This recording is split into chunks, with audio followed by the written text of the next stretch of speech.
Cebok-mencebok ala sang Nabi Muhammad. Mari baca-baca hadis Nabi tentang bercebok. Diriwayatkan dari Salman Al-Farisi era perihal ajaran yang disampaikan oleh Rasulullah SAW. Benarkan, Nabi kalian telah mengajarkan kepada kalian segala sesuatu sampai pun perkara adab buang air? Lalu Salman menjawab, benar. Beliau mengajarkan kami adab buang hajat. Beliau melarang kami menghadap kiblat ketika buang air besar atau buang air kecil, bercebok dengan tangan kanan, dan beristinja kurang dari 3 buah batu. HR Muslim. Jika salah seorang kamu mendatangi tempat buang hajat, maka hendaklah ia bercebok dengan 3 buah batu. Sesungguhnya itu sudah cukup baginya. HR Abu Dawud, Al-Nasai, dan Ahmad dari Aisyah era dihasankan oleh Al-Albani dalam Al-Irwa, nomor 44. Komentar kita. Bagi non-muslim atau muslim ekstra modern, ajaran sang Nabi Muhammad ini akan dianggap sebagai senda gurau atau tetek bengek yang konyol. Akan tetapi ini adalah apa yang Nabi kerjakan dan ajarkan kepada semua pengikutnya tentang adab buang hajat. Hendaklah ia para pengikut Nabi bercebok dengan 3 batu. Dan ajaran ini bersamaan dengan larangan bahwa 1. Jumlah batu cebok tidak boleh kurang dari 3. 2. Tetapi jumlah bisa lebih dari 3 batu, asal jumlahnya jangan genap melainkan ganjil. Bukhari 4, nomor 162. 3. Buang air tidak boleh menghadap kiblat. 4. Dan tidak boleh bercebok dengan tangan kanan, melainkan harus dengan tangan kiri. For left hand. 5. Batu-batu cebok tidak boleh tercampur dengan tulang atau kotoran binatang yang sudah mengeras. Alasan Nabi itu adalah makanan jin. Bukhari 58, nomor 200.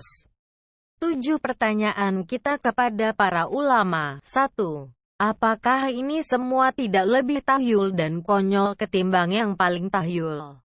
Allah yang universal yang seyogyanya menelurkan hukum-hukum termulia, kini dibuat menjadi begitu kerdil dan hina? 2. Muslim mana yang masih setia bercebok pakai batu? Termasuk para ulama. 3. Apakah cebok 3 batu demikian bakal bersih dari najis?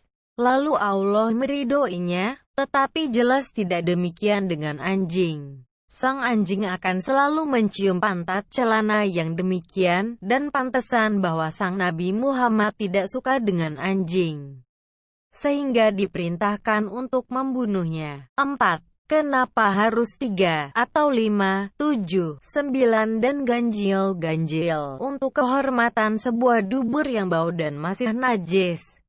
Capeknya bukan pada manusia yang harus hitungan batu setiap hari, melainkan malaikat jaga juga harus tepat mengawasi. 5. Buang air tidak boleh menghadap kiblat. Bagaimana dengan anak-anak dan orang-orang yang sudah kebelet di dalam pesawat, kereta dan bus, bahkan di mana-mana dan di rumah sendiri? Apakah Bah punya mata yang selalu melotot ke setiap umatnya, dan merasa tersinggung setiap kali dihadapkan frontal kepada hajat miliaran muslim jarak jauh? Ditambah hajatan para kafir. 6. Haram bercebok dengan tangan kanan. Coba kalau Nabi itu tadinya kidal. 7. Pupuk kotoran yang sudah membatu dan tulang belulang binatang itu makanan jin? Jadi jin bisa makan minum? Serasi atau kontradiksi dengan Quran?